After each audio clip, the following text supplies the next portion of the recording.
Doctor विजय खन्ना जी हैं और BJP की प्रवक्ता है उत्तर प्रदेश में विजय खन्ना हैं। ये गायक महासभा के भी चरणों बात है और बुंदेलखंड विकास परिषद की राष्ट्रीय महामंत्री जी है। अनुरोध जी है ऑफिस का संभाल है।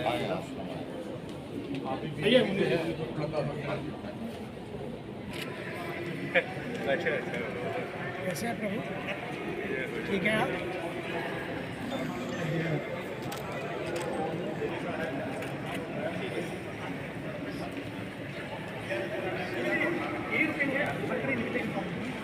ये राधा कृष्णन जी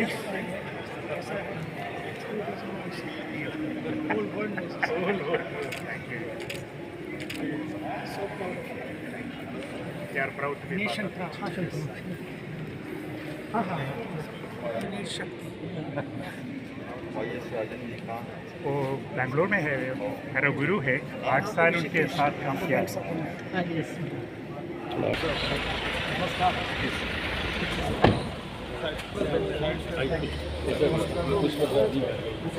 बीजेपी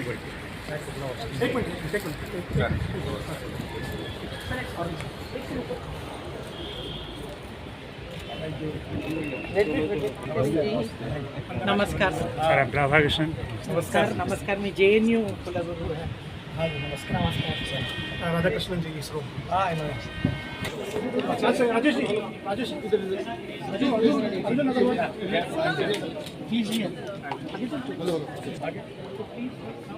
पंद्रह जी इधर है। हाँ ठीक है ठीक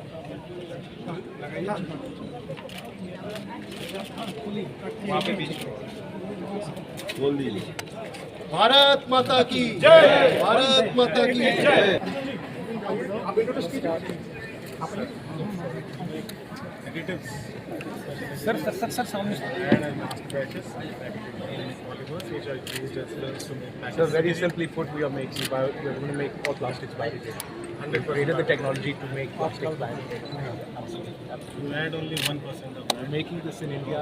प्लास्टिक में हो गया पीछे हो जाएगा। Manufacturing stage में ही तो आप प्रॉब्लम हो जाएगा। कोई माइक्रो प्लास्टिक्स नहीं, कोई टॉक्सिक एरोडाइन इस तरह से हाँ introduce your company organic promoting organic zero waste overall. एक ऑयल है। यस सर, ये वुड प्रेस्ड और कोल्ड प्रेस्ड ऑयल है सर।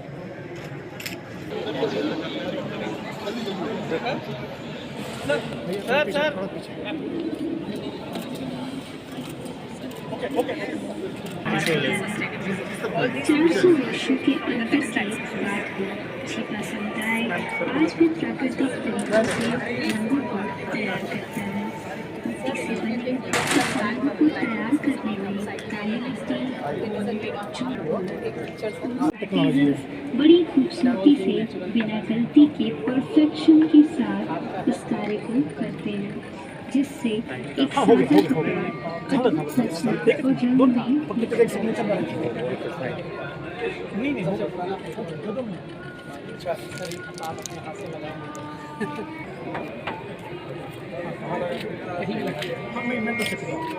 आर्टिसन बड़ी ही बारीकी से लकड़ी पर डिजाइन को आकार देते हैं।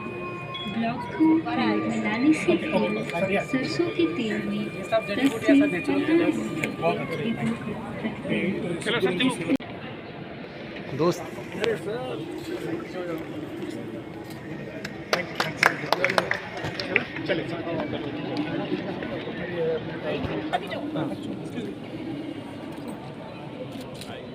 चलो प्रोग्राम है JNU is always there in the news and you must have seen her. I would also like to invite Shri Rajesh Kumar Pathak ji, the Secretary of Technological Development Board, Ministry of Science and Technology. We are totally honored to have you here. We have Mr. Arjun Agarwal from Indorama, who has been instrumental in doing the sustainable way. And we have with us Dr. Rajesh Sarvanya, who is the founder of Vivekanand Youth Connect Foundation and has been doing an exemplary work in the field across in the terms of youth poverty alleviation, and this Vivekanand Sustainability Summit has been her project. So सुप्रभात, वंदे मातरम। आप लोगों ने breakfast वगैरह कुछ किया नहीं? सब ठीक था? तो आवाज क्यों नहीं आ रही है? आवाज गूंजनी चाहिए। चलेगा। वंदे मातरम, वंदे मातरम, वंदे मातरम। एक कीमती समय लेकर जो आज एक उद्देश्य से यहाँ पर पधारे हैं, तो उसके लिए उनको सबको कोटि कोटि नमन। तो आज let us all actually I am somebody who wears a lot of hats. I have given TEDx talks on the environment कि हम कैसे क्यों और कैसे हम इसको how can we sustain it. But the biggest role that I always take pride in is that of a mother. और मेरी बेटी ने एक बार मुझसे पूछा था कि मॉम, अगर इस प्लैनेट को कुछ हो गया तो do we have another planet to live on? तो उस टाइम से लेकर आज तक I have been thinking that we don't have another planet, so this is the only planet we have and this is the only mother earth. ये जो हमारी माता है उसको हमको किसी भी तरीके से हमको we have to protect it, we have to protect it. So that is why everybody has started taking this very seriously, and I hope that we all take steps to make this further and further we make it sustainable. So one here to get rid of the darkness, all we have to do is light. We have to bring in the light. So जैसे कहते हैं कि so we always start with lighting of the lamp. So I invite all our honorable dignitaries to kindly come forward and light the lamp. अस्तो मा सद्गमे, तमसो मा ज्योतिर्गमे, मृत्युर्मा अमृतम गमे. From the untruth, let's move to the truth. From the darkness, let's move towards the light. And from the mortality, we move to the immortality. So we welcome.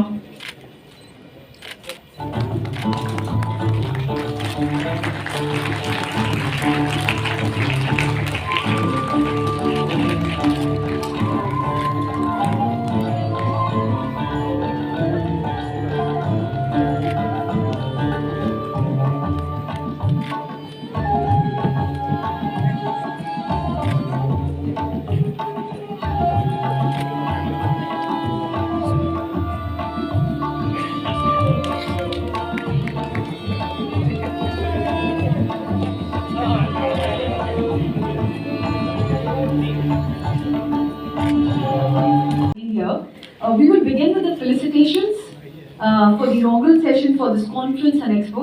Yes, we would like to call on stage our chief guest, our honorable chief guest, Shri Nitin Gadkari ji, and I would request Dr. Rajesh to please felicitate him. Can I have a huge round of applause? समय निकालकर और हम उन्हें तहे दिल से उनका शुक्रिया अदा करते हैं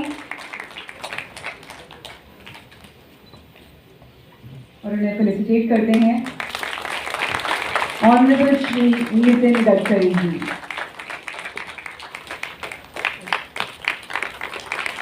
Thank you so much, sir. Next, we'd like to felicitate Pooja. यही enthusiasm चाहिए मुझे, तालियों का ही enthusiasm चाहिए। शुक्रिया।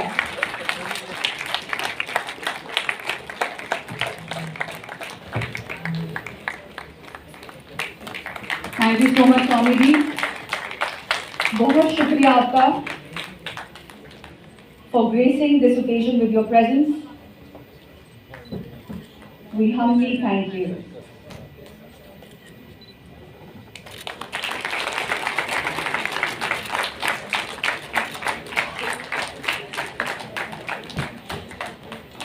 And now moving on, Rajesh Kumar Pathak जी को हम फेलिसिटेट करेंगे। मैं बुलाना चाहूँगी मनीष गवाड़े जी को। Manish sir, if you could felicitate Rajesh Kumar Pathak ji. Thank you. तालियां रुकनी नहीं चाहिए, बहुत ही दिग्गज हस्तियां हैं ये जो आज यहाँ आई हैं, तो हमारी खुशनसीबी है ये।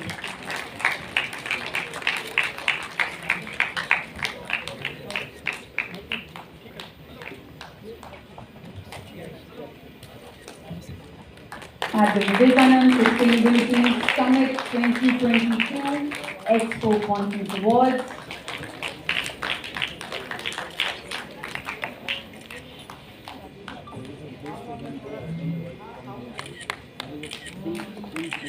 बहुत ही खूबसूरत क्वालिफिकेशन है, ऐसी क्वालिफिकेशन पहली बार देख रही हूँ। एक पौधा हम ले रहे हैं जी हाँ, तो new beginning I must say.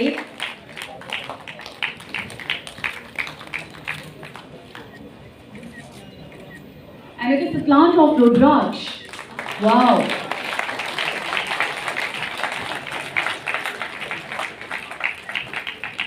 Professor Santi Shri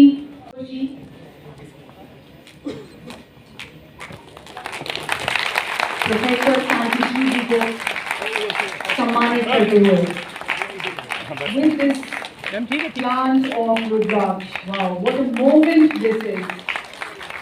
And you're looking very beautiful today.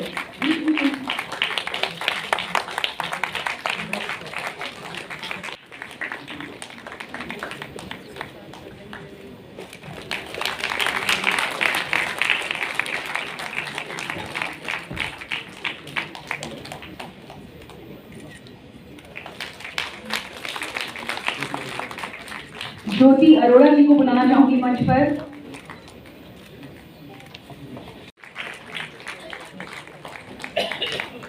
Jyoti, you have a beautiful smile there. Yes.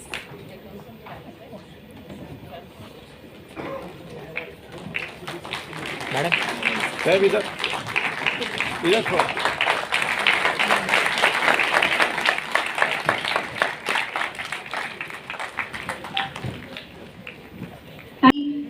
I'd like to call none other than Dr. Rajesh Sarvarangan. जोरदार तालियां हो जाएं, दिल से जोरदार तालियां बजाइएगा। Everybody who has travelled throughout the country to participate in this Vivekananda Sustainability Summit. This is the first kind of summit, and this is the post-COVID summit. And people, last 2 years, we have suffered a lot, and we have seen the crisis, the virus crisis, and we all see the kind of crisis, the climate crisis is happening, and kind of environmental changes happening, kind of weather pattern change, and because of weather pattern change, how every person on this planet is suffering. So I don't want to take much time. And we all know Gadkari ji is an infrastructure man of India, but again, apart from being an infrastructure man of India, he is also a sustainability man of India. So I would like to congratulate him. He is a very, very passionate leader, a very rare kind of leader in the India, in the world leader order. And we have seen last 20 years, I have personally seen him promoting sustainability much before United Nations started to promote it. So, and everybody asks me, what is the connection of Swami Vivekananda and sustainability? So, if you go through all the 17 Sustainable Development Goals and you read it, you will find 100 years, 125 years much before the United Nations could think of kind of transformation they want in the society, Swami Vivekananda gave the same message. And that has been completely, as it is repeated by United Nations. That's why this Vivekananda Sustainability Summit, we have Sadhji from Ramakrishna Mission, and we have blessings of Pujya Swami Chidanand, we have Acharya Lokesh Muni, we have all the dignitaries, Nani Krupani ji is there, he specially traveled from Mumbai. We have Jawaharlal Nehru University as a university partner, and we thank ma'am, he is such a prestigious institute, has joined this cause. And we have a Technology Development Board, and we would especially thank Sri Rajesh Kumar Pathak ji, who has approved to join hands with this cause. And everybody, we have Indorama, we have Indorama represented by Sri Gupta ji, and we have Arjun on the stage. So everybody who has supported us in this cause, this is not a personal cause, this is not a style statement, this is not a some kind of show. This is the reality. Climate crisis is the reality. This is going to be a very, very severe crisis if we don't work together. And that's how we need leaders like Gadkari ji to take a lead and save the world from the climate crisis. Thank you. Minister Sri Vijin Gadkari ji, Pujya Swami Chidananda Saraswati, Professor Shantri Shri Pandit, Dr. Rajesh Sarvajna, Sri Arjun Agarwal, and Sri Rajesh Pathak. I'm happy to be here and, as always, delighted to connect with the youth. When you are in your prime, you will see the world as an interplanetary society with much more understanding about Moon, possibly with a habitat on Moon, and also with several attempts to reach Mars and human habitat being established. But still, the problem will remain our understanding about our Earth, our Mother Earth.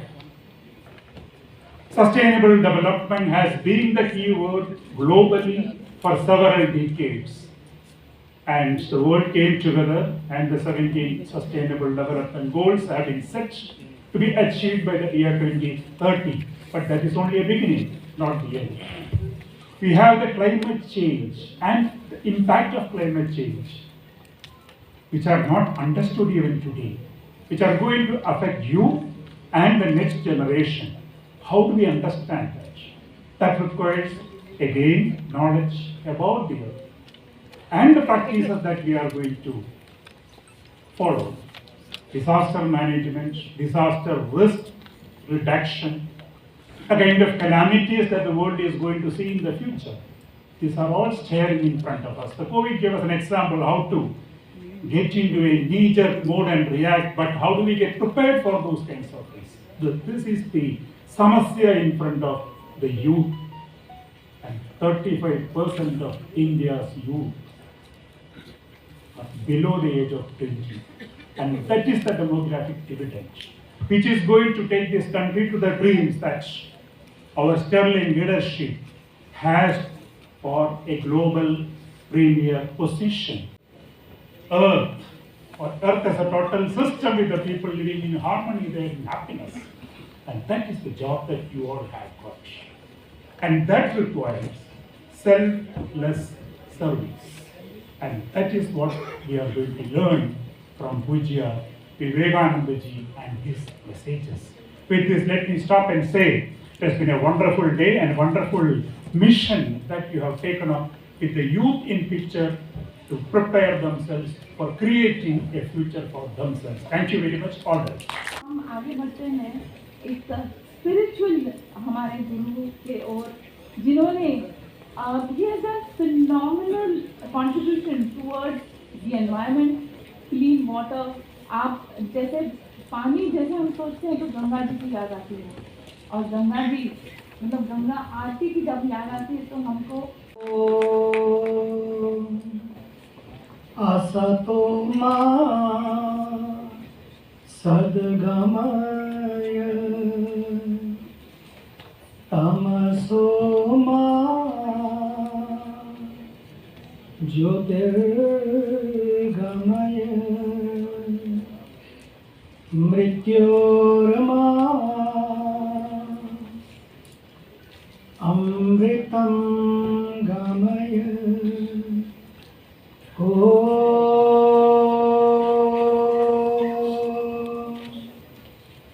शांति शांति शांति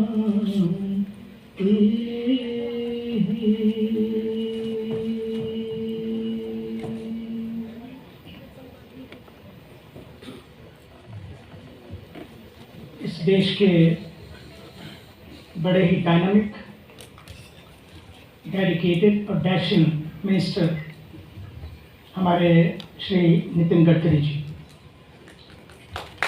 और इस सोच को जिन्होंने लाया सामने हमारे doctor Rajesh Sarvagya जी, और पूरा सम्मानित मंच, समय की मर्यादा है, पूज्य स्वामी जी वृंद, all the professors, dignitaries, my mothers, sisters and brothers. It's a beautiful occasion today to introduce a man whom I keep meeting. time and time again our Honorable Nitin Gadkari ji. क्या भगवान ने इनको सोच दी है. A man of dedication, devotion and commitment. जब भी मैं इनसे मिला, नए नए प्रोजेक्ट, नई नई योजनाएं हम एक लेके गए, उनके पास 4 पहले से रखी थी और रोज सोचते हैं कि देश को कैसे आगे बढ़ाना है. जब बात आती है इंफ्रास्ट्रक्चर की, सच मानिए तो इस देश में जहाँ जहाँ भी लोग चलते हैं सड़कों पर, उनको आशीर्वाद देते हुए चलते हैं. क्या सड़कें बनी हैं. नॉट ओनली इंफ्रास्ट्रक्चर और infrastructure of this nation also. Infrastructure and infrastructure should go together. ये भी उनको ध्यान रहता है और ये तभी संभव है. Worship the creator through the creation. We must preserve, protect and serve the creation. If nature dies, world dies. If nature thrives, world thrives. There can be plan A and plan B, but there cannot be a planet B. We have only one planet. That's why it's our prime duty. इसी के लिए ये sustainability का programme है. If India is want to be sustained, India want to sustain, तो मुझे लगता है कि sustainable country ही stable country, strong country और peaceful country होगी. नहीं तो मुझे लगता है कि आज ये जो सोच है स्वामी विवेकानंद जी की, तन्मय मनः शिव संकल्प मस्तु, एक सोच को बदलें. उन्होंने कहा कि थॉट मैनेजमेंट, ये जो थॉट मैनेजमेंट है सबसे बड़ा इंपॉर्टेंट है. बातें तो बहुत सारी आज मन में हैं, लेकिन समय की मर्यादा है, वैसे ही हम लेट हो चुके हैं. लेकिन इस थॉट को मैं प्रणाम करता हूँ और हम अपनी सोच को बदलें. सोच को बदले तो सितारे बदल जाएंगे, नजर को बदले तो नजारे बदल जाएंगे. हमें किश्तियों को बदलने की जरूरत नहीं है, बल्कि हम दिशा को बदलें तो किनारे बदल जाएंगे. आज इस दिशा को बदलने का काम किया है इस सस्टेनेबल प्रोग्राम में और विवेकानंद सस्टेनेबिलिटी समिट ने. और आदरणीय गडकरी जी, मैं आपसे पुनः कहना चाहता हूं कि जिस सोच को लेकर आप चल रहे हैं, जिस तरह से चल रहे हैं, ये जो मटेरियल है केवल ये एक मंत्रालय का मटेरियल नहीं है इनके पास. सच मानिए इस देश के ये इतने बड़े व्यक्ति हैं, इस देश के लिए इतना बड़ा काम कर सकते हैं, जो मुझे आने वाला भविष्य लगता है कि वे बहुत बड़ी दिशा इस देश को देंगे. आइए हम अपनी सोच को बदलें, हम अपने विचारों को बदलें और विचारों के साथ साथ हम अपने जीवन को बदलें, क्योंकि लाइफस्टाइल जब तक हम नहीं बदलेंगे ये सारी बातें केवल कॉन्फ्रेंस तक रह जाएंगी. क्योंकि महात्मा गांधी कहते थे कि there is always enough for everyone's need, but there is never enough for anyone's, even one man's greed. इसलिए we have to draw the line between the greed and the need. We have to change our lifestyle from a greed culture to a need culture culture to a new culture, from use and throw culture to a use and grow culture. इसके साथ अगर हम आगे बढ़ते हैं तो मुझे पूरा विश्वास है कि कॉन्फ्रेंस भी सफल होगी और हमारा देश भी आगे बढ़ेगा. और इस सोच को पूरा प्रणाम करते हुए मैं अपनी वाणी को विराम देता हूँ. धन्यवाद.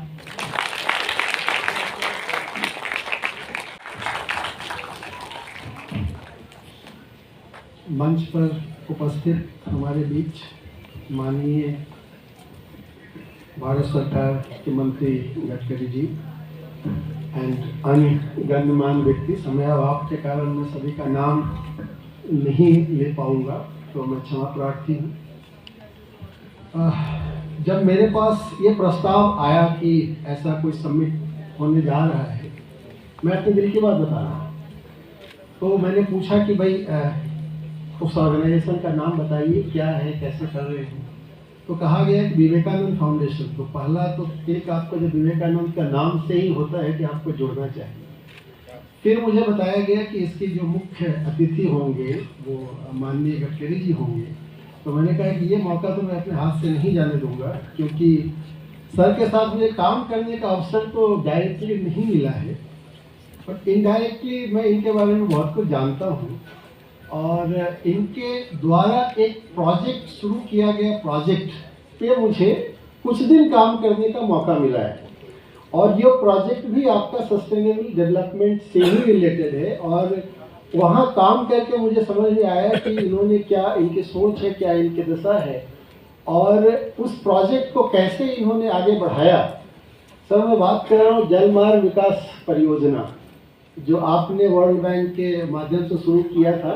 कुछ दिन इनलैंड वाटरवेज में हमारी पोस्टिंग थी एज मेंबर फाइनेंस, और कुछ दिन में उस प्रोजेक्ट पे भी था सर। जब प्रवीण पांडे जी गए थे तो 1-2 महीने में उस प्रोजेक्ट को देखा भी। अब ये प्रोजेक्ट इतना अच्छा क्रिएट हुआ है, और ये सोच देखिए कि जलमार्ग जिसका कॉस्ट बहुत कम है, यदि हम गुड्स को मूवमेंट करते हैं, और हमारे पास इतना जलमार्ग के साधन उपलब्ध है, लेकिन हम उसको यूटिलाइज नहीं कर पा रहे थे। इस मद्दे को रखते हुए इन्होंने जो प्रोजेक्ट शुरू किया था, और ये बनारस से लेकर के हल्दिया तक जो इंफ्रास्ट्रक्चर क्रिएट हुआ है, वो यदि यूज होना शुरू हो जाए तो एक बहुत बड़ा शिफ्ट हम रेल और रोड से देखेंगे वाटरवेज की तरफ। वो इकोनॉमिकली सस्टेनेबल भी है और आपका कॉस्ट भी कम है। मैन ऑफ इंडिया या infrastructure man of India, sir मैं आपको ये बताना चाहूँगा कि कुछ चीज़ें आपके नोटिस में इस मंच को उपयोग करते हुए मैं अपने ऑर्गेनाइजेशन के बारे में शायद आप भी आश्चर्य करेंगे कि हाँ, ऐसा भी ऑर्गेनाइजेशन है जो भारत सरकार में काम कर रहा है। और इस उद्देश्य को सर, आज हम बात करते हैं इलेक्ट्रिकल व्हीकल की। सर आपको जान के आश्चर्य होगा कि आज से 10-15 साल पहले हमने टेक्नोलॉजी डेवलपमेंट बोर्ड ने रेवा इलेक्ट्रिकल व्हीकल को फंड किया। उस समय ये आइडिया अपने वक्त से बहुत आगे था, और ये पहला वेस्टर्न इलेक्ट्रिकल व्हीकल हम लोगों ने इंडिया में बनाया था। क्योंकि हम कुछ भी टेक्नोलॉजिकली कर लें, सोसाइटी की एक्सेप्टेंस बहुत जरूरी है टेक्नोलॉजी को आगे बढ़ाने के लिए।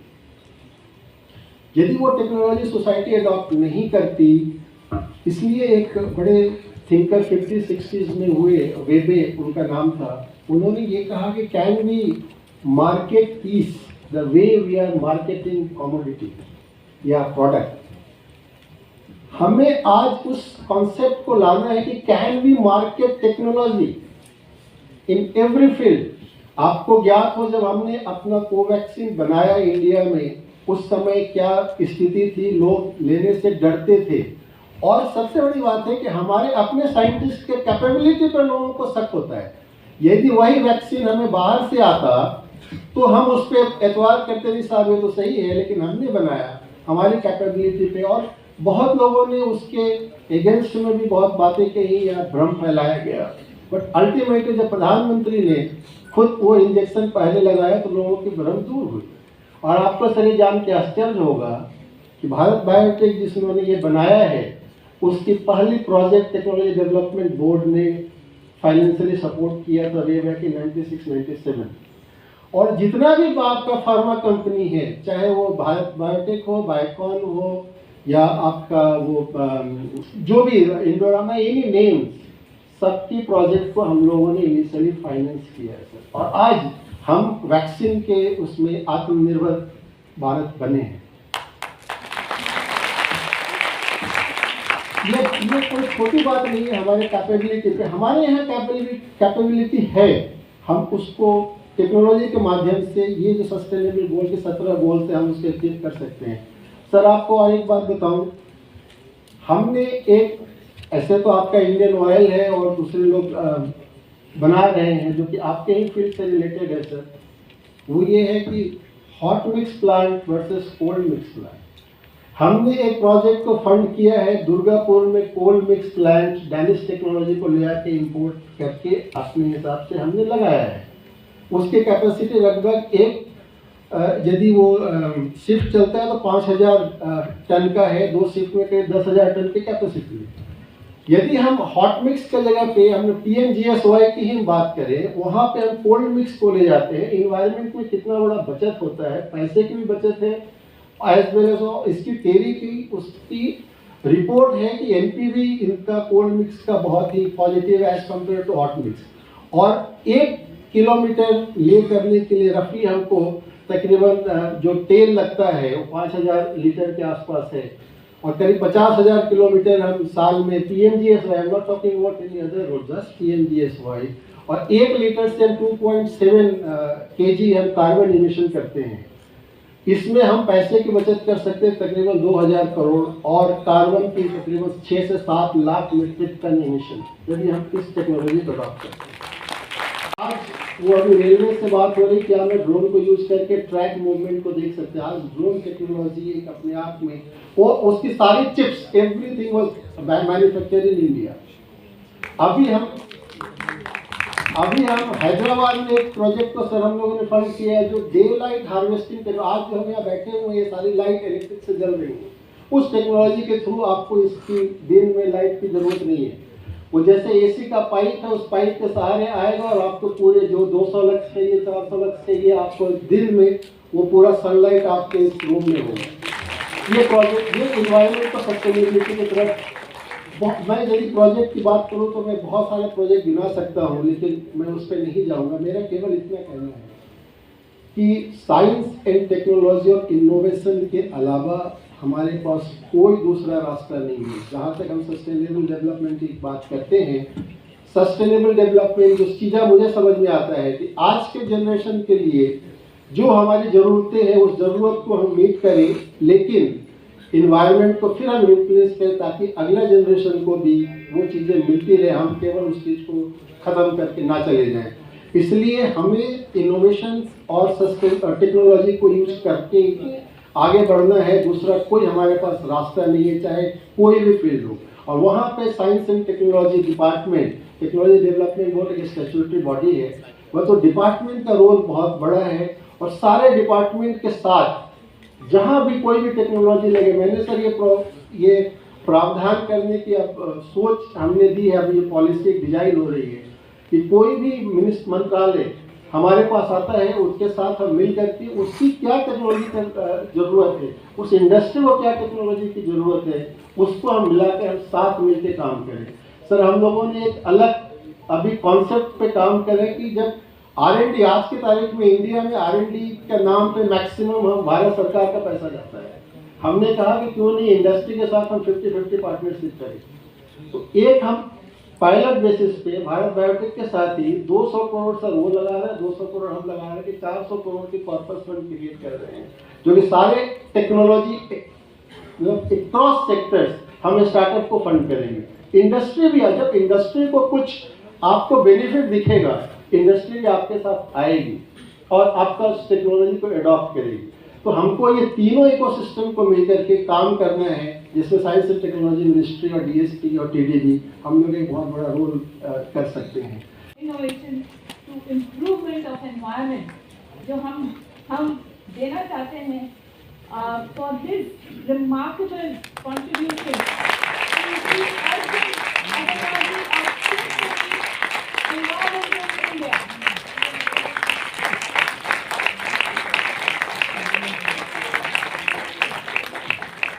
जैसे हम सब जानते हैं, नितिन गडकरी जी हमारे मंत्री जी हैं, यूनियन मिनिस्टर। आदरणीय Rajesh Kumar Pathak, secretary technology development board, Bharat सरकार, परम आदरणीय स्वामी चिदानंद जी, चिदानंद सरस्वती जी, फॉर्मर चेयरमैन इसरो के doctor K Radhakrishnan ji, professor Pandit ji, vice chancellor JNU, doctor Rajesh Sarvagya ji, founder Vivekananda youth connect foundation, Shri Arjun Agarwal ji, और उपस्थित सभी सम्मानीय अतिथिगण, भाई और बहन। विवेकानंद जी का एक सपना था कि हमारा देश विश्व की पूरे देशों में सर्वांगीण प्रगति और विकास के दृष्टि से प्रथम क्रमांक पर जाए। सुखी, समृद्ध, संपन्न, शक्तिशाली हिंदुस्तान जो भय, भूख, आतंक और भ्रष्टाचार से मुक्त होगा, ऐसे हिंदुस्तान की कल्पना उन्होंने की थी। उन्होंने ये भी कहा था कि 18वीं सदी जो थी वो मुगल सल्तनत की थी, 20वीं सदी जो थी सब जगह यूनियन जैक था, अंग्रेजों का शासन था 19वीं सदी में, और 20वीं सदी में अमेरिका एक सुपर इकोनॉमिक पावर बन गई। और ये कहकर गए हैं कि 21वीं सदी जो होगी वो हिंदुस्तान की होगी, भारत की होगी। और इसीलिए विवेकानंद जी का स्मरण करते हुए हमें सब लोगों को उसी कार्य को पूरा करने के लिए कोशिश करनी चाहिए। और समाज के सर्वांगीण क्षेत्र में हमारी प्रगति और विकास आर्थिक दृष्टि से केवल नहीं, तो शैक्षणिक दृष्टि से, हेल्थ सेक्टर में, ट्राइबल हो, मजदूर हो, गांव गरीब मजदूर, किसान हो, गरीब हो, सभी क्षेत्र में सस्टेनेबल डेवलपमेंट कैसे आए। ये हमारा सौभाग्य है कि हमारे देश में, हम उन भाग्यवान देशों में है कि हमारी 65 to 70% पॉपुलेशन ये 35 साल के अंदर है। और हमारे देश के आज भी सॉफ्टवेयर इंजीनियर्स पूरे वर्ल्ड में मोस्ट रिकॉग्नाइज एंड रिस्पेक्टेबल है, तो जिनकी सब जगह बहुत मान्यता है। मुझे लगता है कि इसमें सबसे इम्पोर्टेंट चीज़ यही है, राजेश जी ने सही बात कही है कि दो फिलॉसफी हमारे लिए बहुत इम्पोर्टेंट है। एक है innovation, entrepreneurship, science, technology, research, skill and successful practices, you name it as knowledge, and conversion of knowledge into wealth for the country. ये हमारा सबसे बड़ा एजेंडा, प्राथमिक एजेंडा है। और दूसरा इम्पोर्टेंट एजेंडा जो है वो no one is waste. It is depending upon the appropriate leadership. It is depending upon the appropriate technology that you can convert waste into wealth. So knowledge to wealth and waste to wealth, ये दोनों बातों का संबंध विवेकानंद जी के उद्देश्य के साथ, उनके सपने के साथ जुड़ा हुआ है। मुझे आज जो आयोजकों ने कहा है कि विशेष रूप से सस्टेनेबल डेवलपमेंट के लिए उन्होंने कहा है कि जो मेरा सेक्टर है उसके बारे में, मोबिलिटी के बारे में विशेष रूप से आपसे बात करें। हमारे लिए 3 इम्पोर्टेंट बातें, ethics, economy, ecology and environment. और जहाँ तक इथिक्स की बात है, स्वामी जी बैठे हैं। हमारा इतिहास, संस्कृति, विरासत, मूल्याधिष्ठित जीवन पद्धति, परिवार पद्धति, संस्कार, शिक्षा, हमारी VCD है। तो नॉलेज के माध्यम से, संस्कारों के आधार पर प्रबोधन, प्रशिक्षण, संस्कार एंड रिसर्च एंड डेवलपमेंट, इसके आधार पर काम करने वाले सब लोग हैं। पर no philosophy can be taught to empty stomach, ये विवेकानंद जी ने कहा था। और इसलिए तीनों बातें इंपॉर्टेंट है, और इकोनॉमी भी बहुत इंपॉर्टेंट है। और इकोनॉमी का बहुत सीधा अर्थ मैं अक्सर समझता हूँ कि पर कैपिटा इनकम और GDP ग्रोथ, एग्रीकल्चर ग्रोथ बढ़ाना इतना नहीं है। हम हमारे इंपोर्ट का कम करें और एक्सपोर्ट को बढ़ाएं, और इसके लिए टेक्नोलॉजी का उपयोग बहुत महत्वपूर्ण है। और इसलिए सबसे इम्पोर्टेंट चीज़ यही है कि हमारे देश में इंपोर्ट क्या होता है। अब हमारे देश की सबसे बड़ी समस्या है कि अभी हम 8 लाख करोड़ रुपए पेट्रोल और डीजल, पेट्रोलियम का इंपोर्ट कर रहे हैं। और उसके पोल्यूशन के कारण कितनी गंभीर समस्या होती है, ये दिल्ली वालों को मैंने समझाने की आवश्यकता नहीं है। मैं एक बार लंदन में था तो मुझे एक परिवार मिला, उन्होंने कहा कि हम इंडिया जाने वाले थे और दिल्ली में पोल्यूशन रोज बढ़ता हुआ देखा। और इसलिए मैं 2004 से लगातार कोशिश कर रहा हूँ कि क्या हमारे देश में import substitute, cost effective, pollution free और इंडिजिनियस सोल्यूशन निकला जा सकता क्या? तो मेरा विश्वास है कि निकल सकता है। आज मैंने गलती की, मेरे हाइड्रोजन की कार है, मैं आज के कार्यक्रम में उस कार में बैठ के आता तो ज़्यादा अच्छा होता, आपको भी अच्छा लगता, क्योंकि उस कार का नाम भी जापानी में जो है वो फ्यूचर है, भविष्य।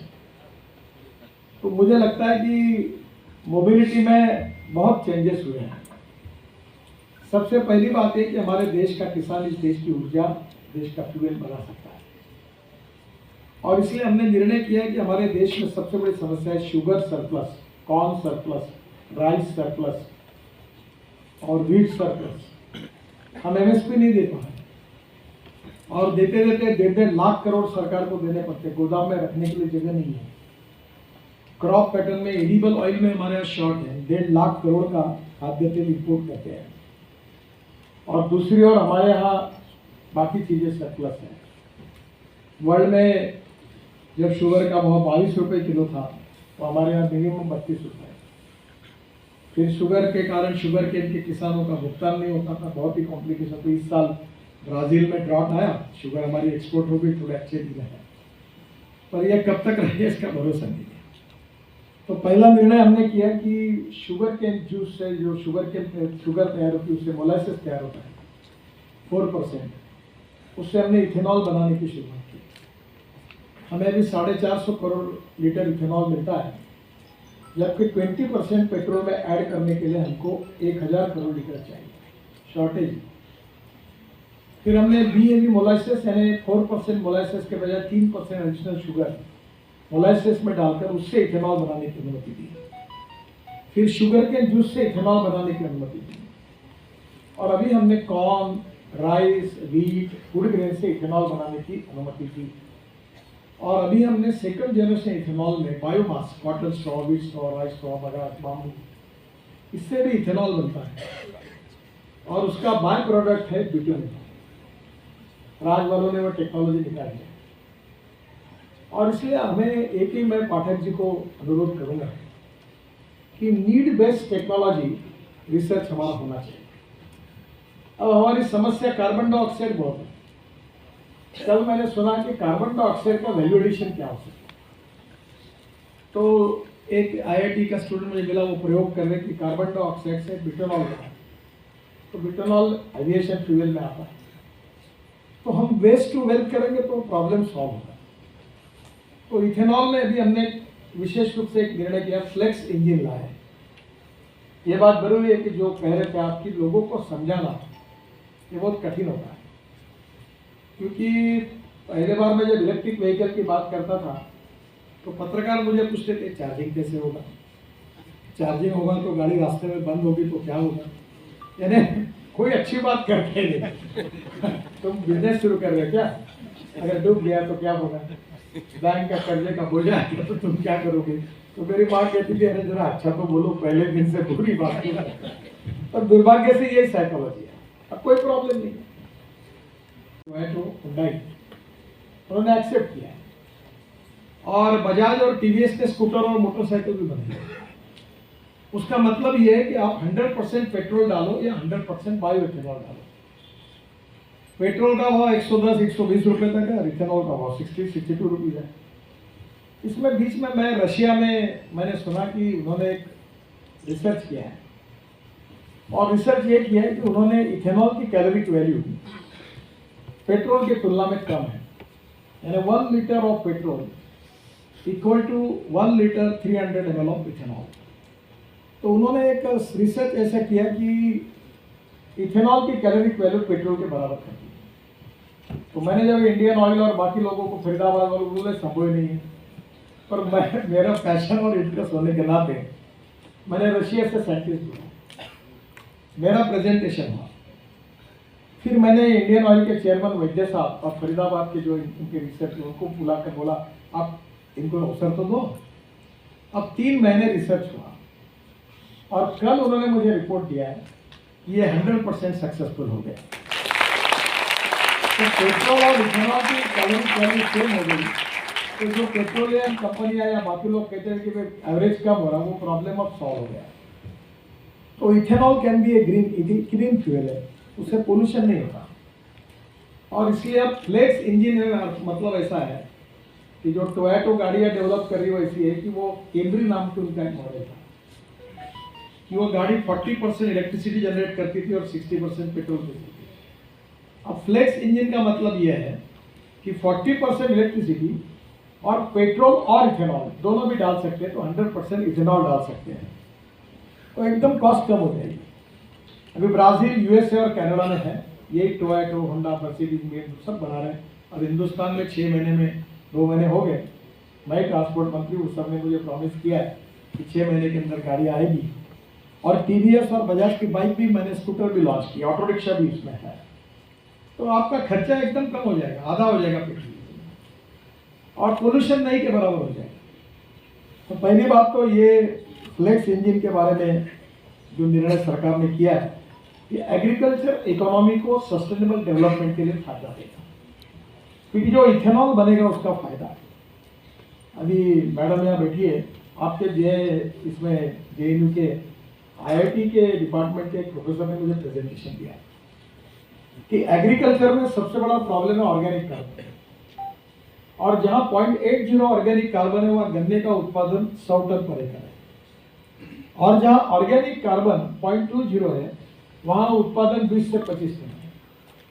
तो उन्होंने एक तंदूर जैसा बनाया और उसमें जितना वेस्ट है वो डाल दिया, तो उससे ऑर्गेनिक कार्बन बनाया that can be use for agriculture. एक छोटे छोटे इनोवेशंस हैं। अभी कल मैं इनको समझा रहा था, इन्होंने ड्रोन का आपने देखा, तो हमारे यहाँ मैं अभी राहुरी एग्रीकल्चर यूनिवर्सिटी बहुत बड़ी रेप्यूटेड यूनिवर्सिटी है, तो मैं अभी 2 महीने पहले वहाँ गया था। मुझे और शरद पवार साहब को उन्होंने एग्रीकल्चर यूनिवर्सिटी में डिलीट की, तो वीसी ने मुझे कहा कि तुम ये हमारा ड्रोन मैन्युफैक्चरिंग सेक्शन देखो। तो मैं वहाँ गया तो मैंने देखा कि वो ड्रोन जो बने थे वो लिथियम आयन में बने, तो उसकी कॉस्ट 7-8 लाख रुपए थी। तो मैंने तुरंत उनको कहा कि लिथियम आयन की बैटरी की यूज़ कर रहे हो आप, फ्लेक्स इंजन करो ताकि इथेनॉल चलेगा।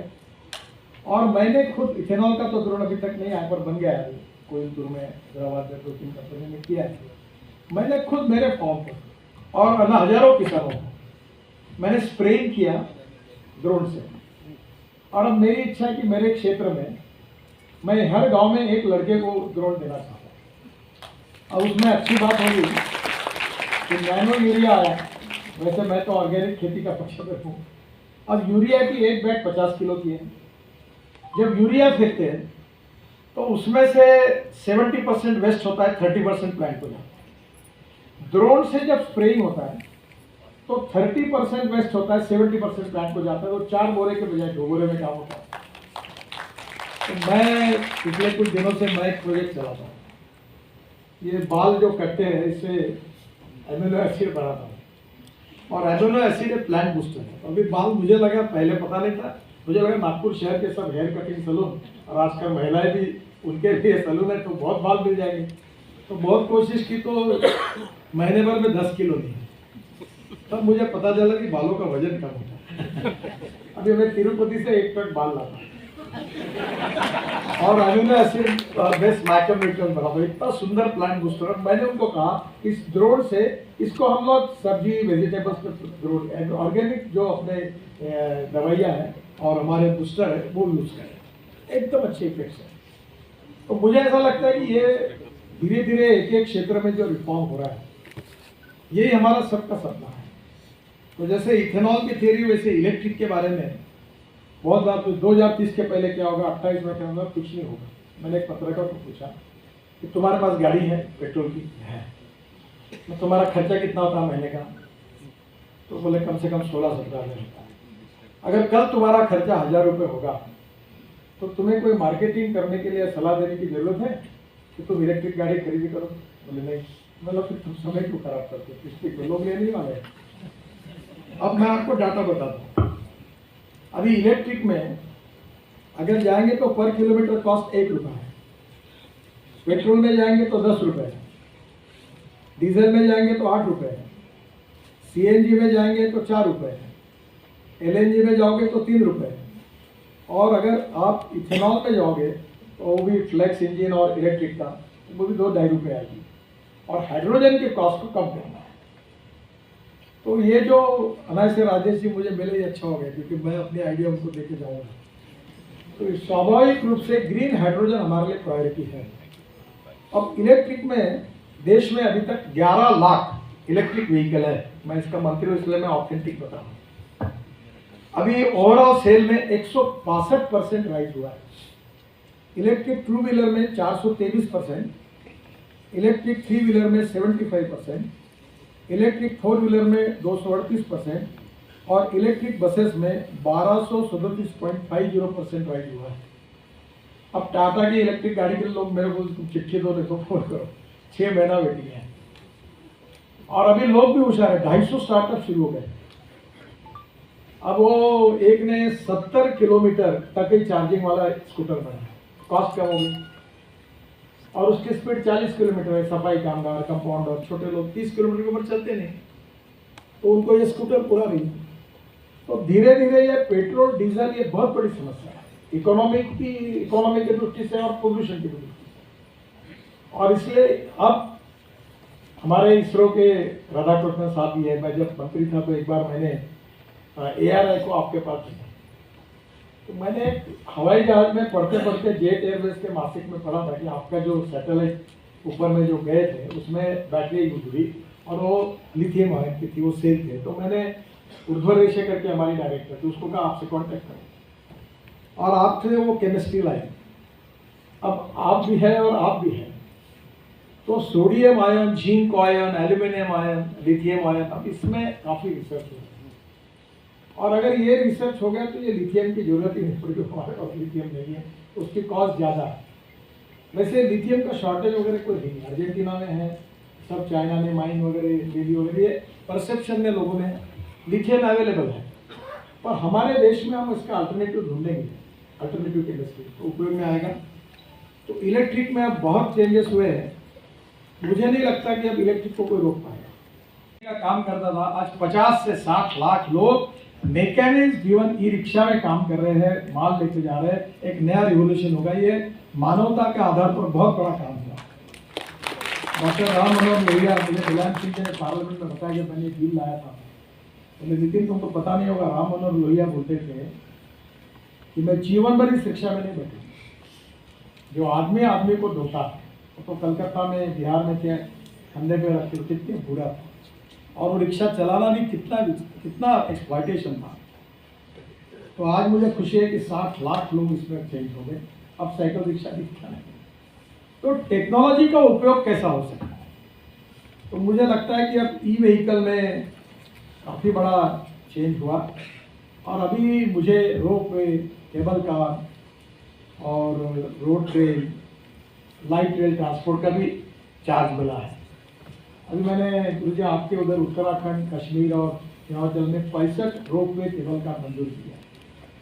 तो धीरे धीरे पहाड़ पर चढ़ने के लिए डीजल फूक फूक के पोल्यूशन करके जाना, इसके बजाय direct funicular railway, ropeway, cable car से लोग जाएंगे, सामान भी जाएगा।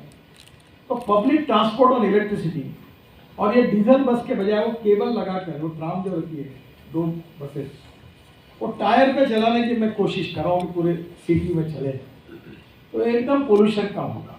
सरस्वत साहब है, उन्होंने काफ़ी काम किया है नीति आयोग में, और अब 15% डीजल में मिथेनॉल डालने की अनुमति मिली है। सर ये भी विषय आप प्रायोरिटी दीजिए, बहुत देश के लिए आवश्यक है। ये जो कोयला है जिससे हम लोग कोल बेल्ट मिथेन निकालते हैं, तो कोयले से मिथेनॉल बनता है और मिथेनॉल से DME बनता है, और अमेरिका में 20% DME LPG में डालते हैं, तो LPG की कॉस्ट सर 50-60 रुपये सिलेंडर कम हो जाएगी, तो उतना LPG का इम्पोर्ट कम हो जाएगा। और जो मिथेनॉल बनता है वो 22 रुपये लीटर है, जो डीजल का अल्टरनेटिव। आसाम पेट्रोलियम 100 टन बनाती है, RCF बनाती है। तो मिथेनॉल बेस्ड इकोनॉमी डेवलप करने की भी योजना तैयार हुई है, और इसके साथ सबसे इम्पोर्टेंट है हाइड्रोजन। हाइड्रोजन में ब्राउन हाइड्रोजन, ब्लैक हाइड्रोजन, ये हमारे काम नहीं है, हमें ग्रीन हाइड्रोजन ही चाहिए, क्योंकि जो पेट्रोलियम बेस्ड हाइड्रोजन है उसको पेट्रोलियम इंपोर्ट करना पड़ेगा, जो कोल से बनेगा वो भी पोल्यूशन के लिए प्रॉब्लम है। तो ग्रीन हाइड्रोजन में 2 अच्छे मार्ग है जिसमें आप थोड़ा रिसर्च करिए। मुझे समय कम मिलता है, मैं पीछे लगा रहता हूँ, पर आपका इसमें सहयोग मिलेगा तो होगा। ये हमारे शहरों में सीवेज वाटर है, मैं वाटर रिसोर्सेज मंत्री था, गुरु जी को मालूम है कितना पानी, गंदा पानी गंगा में छोड़ते थे, हरिद्वार, देहरादून सब खराब करती है नदियों को। तो मैंने अपने शहर में नागपुर में 7 साल पहले एक प्रोजेक्ट लिया और टॉयलेट का पानी बेचना शुरू किया। अच्छा क्या सर, अभी हम लोग महाराष्ट्र सरकार को पावर जनरेशन को महानगर पालिका पानी देती है, हमको 325 करोड़ रुपए साल के देते हैं, 320। सर एक प्रोजेक्ट आप मथुरा जाकर देखिए, मैंने शुरू किया था पहली बार। वो ऐसा है कि इंडियन ऑयल की रिफाइनरी है, तो मथुरा का 80 MLD स्लज एक त्रिवेणी इंजीनियरिंग करके कंपनी ने प्रोजेक्ट लिया। वो हाइब्रिड एनुटी पे मैंने पहली बार वैसा रोड में किया, वैसा वहीं किया। तो वो प्रोजेक्ट ऐसा है कि 40% सरकार के, 60% प्राइवेट, और इंडियन ऑयल वो पानी देगा पूरा साफ किया हुआ रिफाइनरी के लिए, और 20 करोड़ साल के देगा। प्रोजेक्ट पूरा हो गया, अभी इनॉग्रेशन होगा। तो ये वेस्ट टू वेल्थ वाला है, सरकार के पैसे की जरूरत नहीं, 40% ही लगा। और 80 MLD स्लग मथुरा की इंप्रूव। मेरा जो सुझाव है कि ये जो गंदा पानी है नगर पालिका और महानगर पालिका के क्षेत्र में, वहाँ जो सॉलिड वेस्ट मैनेजमेंट है उसको हमको सेग्रीगेट करना पड़ता है। रूफ टॉप सोलर लगाए, और गुजरात में काफ़ी लोग बना रहे छोटी छोटी विंडमिल, क्योंकि ग्रीन हाइड्रोजन के प्रोडक्शन में 80% 70% पावर कॉस्ट है, ताकि पोल्यूशन भी कम हो और कॉस्ट भी कम है, और ये हमारे देश का है। तो स्वाभाविक रूप से जनरेटर से इथेनॉल पर चलते, तो ये मॉडल नगर परिषद महानगर पालिका सब करेगी, तो ग्रीन हाइड्रोजन की कॉस्ट $1 के नीचे आएगी, और ग्रीन $1 के नीचे आएगी तो कॉस्ट जो आएगी पर किलोमीटर कार चलाने के लिए वो ₹1.5 से कम है। तो एकदम पानी से हाइड्रोजन निकला तो दूसरा जो सॉलिड वेस्ट है उसको सेग्रीगेट करके ग्लास, मेटल और प्लास्टिक को रिसाइकलिंग किया जा सकता है, और जो ऑर्गेनिक वेस्ट है वो बायोडाइजेस्टर में डालकर उससे मीथेन निकालकर मीथेन से फिर हाइड्रोजन बन सकता है, और वो हाइड्रोजन भी ग्रीन होगा, जो वेस्ट से हाइड्रोजन बनेगा, तो वो भी हमारा फ्यूचर है। तो मैं आपसे अनुरोध करूंगा कि काफ़ी कुछ मेरे पास है, पर ये हाइड्रोजन के लिए आप प्रायोरिटी दो, नीड बेस्ड रिसर्च, दिल्ली का पोल्यूशन ही कम हो जाएगा। और कुछ मान लो उसमें एक जगह पर रेलवे लाइन क्रॉस होती है, तो ये कंटेनर दिल्ली के अंदर जाते हैं, फिर बाद में वहीं के वहीं रोककर कंटेनर डिपो बन जाएगा। तो मैं करीब 2 लाख करोड़ के लॉजिस्टिक पार्क बना रहा हूँ, तो मैंने प्रपोजल दिया कि भाई ये मैं खर्चा करने के लिए डिपार्टमेंट से आप अनुमति दें। तो ऐसी बहुत सी बातें हैं जो सस्टेनेबल डेवलपमेंट में सॉल्व हो सकती है, और इसमें अभी रोड सेक्टर में कुछ मुझे बताने की आवश्यकता नहीं। महाराज जी को मैं विश्वास दिलाऊंगा कि दिसंबर के बाद दिल्ली से देहरादून 2 घंटे में हो, और दिल्ली से हरिद्वार 2 घंटे में, दिल्ली से अमृतसर 4 घंटे में हो, दिल्ली से मुंबई 12 घंटे में हो, और दिल्ली से कटरा 6 घंटे में होगा, और दिल्ली से श्रीनगर 8 घंटे में, दिल्ली से चंडीगढ़ 2.25 घंटे में। तो काफ़ी काम हुआ है। अभी दिल्ली से मुंबई हाईवे काफ़ी पूरा हुआ है। अभी दिल्ली से जयपुर भी 2 घंटे में हो गया, नया रोड बन रहा है, इस साल दिसंबर में पूरा हो गया। और इसमें डीजल के बजाय इलेक्ट्रिक हाईवे करने का मैं प्रयास करूँ, तो केबल पे लगकर ट्रक चल जैसे रेलवे चलती है, तो लॉजिस्टिक कॉस्ट कम होगी तो एक्सपोर्ट बढ़ेगा, एक्सपोर्ट बढ़ेगा तो डेवलपमेंट होगी, डेवलपमेंट होगी तो एम्प्लॉयमेंट क्रिएशन होगा, एम्प्लॉयमेंट होगी तो पर कैपिटा इनकम GDP बढ़ेगा, तो देश की प्रगति होगी। तो मुझे लगता है कि इस टाइप के इनोवेटिव इनिशिएटिव अनेक क्षेत्र में लेना, from agriculture to industry, from infrastructure to, जैसे अभी इन्होंने कहा हमने 30 रोड ऐसे बनाए, वो एयर स्ट्रिप है, इमरजेंसी में वहाँ फ्लाइट लैंड हो सकता है। मैं और राजनाथ सिंह जी भी राजस्थान में गए थे, तो जो 3 ट्रक जिसमें जाने तो हवाई जहाज रोड पर लैंड थे, और नज़दीक से पाकिस्तान तो हम राजस्थान में थे। तो अभी एम्फीबियस सी प्लेन के लिए सर आप और कोशिश करिएगा पाठक जी। मेरा कल्पना थी कि यमुना में अभी हमने जैसे ये वाराणसी टू हल्दिया बनाया 1350 किलोमीटर, ब्रह्मपुत्र का ड्रेजिंग कर दिया, 3 मीटर का था, इबारात का किया। फिर बांग्लादेश की प्रधानमंत्री जी ने सुषमा जी को कहा था कि मुझे कहें, तो उन्होंने कहा कि इनका वाटरवेज बनाओ, तो मैं मुंगली करके फोड़ के बांग्लादेश में वहाँ घुस के 250 किलोमीटर काम कर दिया। तो अब वो वाराणसी से मैंने इलाहाबाद कर दिया।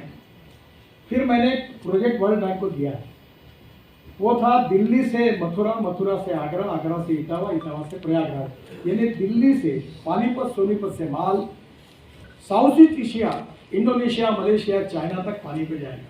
तो पूरा पंजाब हरियाणा की इकोनॉमी बढ़ेगी, क्योंकि रोड पर जाने के लिए 10 रुपये खर्चा, रेलवे से जाने के लिए 6 रुपये खर्चा, और पानी से जाने के लिए 1 रुपया खर्चा, और वो भी पानी का मिथेनॉल का है या LNG पे आएगा तो 50 पैसे हो जाएगा। तो आप लॉजिस्टिक कॉस्ट अमेरिका में 12%, चाइना में 12%, 8%, यूरोप में 12%, और हमारे देश में 16 से 18%, इसलिए हम लोग कॉम्पीट नहीं कर पाते। तो लॉजिस्टिक कॉस्ट को कम करने के लिए फ्यूल में, टेक्नोलॉजी में सस्टेनेबल भारत बनाने के लिए हमें काम करना होगा। मैं अपने क्षेत्र में यही कोशिश कर रहा हूँ, बहुत अच्छे परिणाम निकल रहे हैं और बाकी भी क्षेत्र में बहुत अच्छा काम हो रहा है। इसी प्रकार से हम सभी क्षेत्र में अच्छा काम करेंगे तो मुझे लगता है कि जो विवेकानंद जी का सपना था, सुखी समृद्ध संपन्न हिंदुस्तान का, भय भूख आतंक और भ्रष्टाचार से मुक्त एक सस्टेनेबल डेवलपमेंट के साथ, वो सपना निश्चित रूप से पूरा होगा। आवश्यकता है इस बात को और एक्सेलरेट करने की, और ज़्यादा स्पीड बढ़ाने की, उद्दिष्ट के तरफ आगे बढ़ने की, और आप वो प्रयास कर रहे, इसलिए बहुत बहुत शुभकामनाएं देते हुए मैं अपनी बात को समाप्त करता हूँ।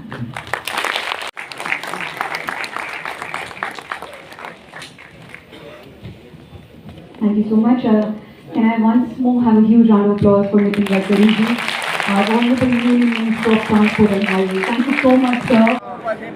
राष्ट्रीय अध्यक्ष अर्थ क्रांति धर्मयुद्ध आज हमारे साथ हैं शोभा उपाध्याय जी, भारतीय जनता पार्टी, शशि जैन जी, पूरे हिंदुस्तान की मशहूर पत्रकार, हाँ निशा जी। एनर्जी की कॉस्ट कैसे कम हो, बहुत सारी बातें आज हमने सुनी, गडकरी जी की सुनी, लेकिन मैं आपसे ये कहना चाहता हूँ कि वास्तव में यदि अध्ययन करना है तो सबसे पहले टैक्स फ्री पेट्रोल के रेट और पेट्रोल से कंपैरिजन करें। तो टैक्स एक्चुअली में जो कॉस्ट है पेट्रोल की वो 20% है, 70-80% टैक्स है।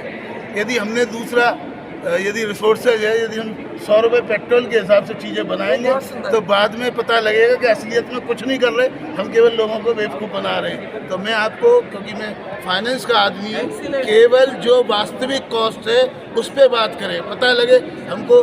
आज हम 100 रुपये के पेट्रोल के हिसाब से कोई 30-35 रुपये बनाते हैं, उस पर भी टैक्स लगा दिया। तो मैं आपसे ये कहना चाहता हूँ, मैं हालांकि SPV का अध्यक्ष हूँ, गडकरी जी के साथ एक हमने जो SPV बनाई है, लेकिन मैं आपको ये बताता हूँ वो आइडिया आर्थिक धरातल पे, फाइनेंशियल पे और टैक्स को और रिस्क को ख़त्म करके आपको कन्वर्ट करेंगे, तब आप सही डिसीजन पे होंगे। क्योंकि बहुत सारे स्टार्टअप फेल हो रहे हैं, क्योंकि मैं जो है MSME का भी नेशनल प्रेसिडेंट हूँ। तो मैं राजकुमार जी आपसे यही कहना चाहता हूँ कि आप टैक्स फ्री बेसिस पे कैलकुलेशन करिए, तब सही रिजल्ट आएंगे। धन्यवाद। थैंक यू वेरी मच, बहुत बहुत धन्यवाद।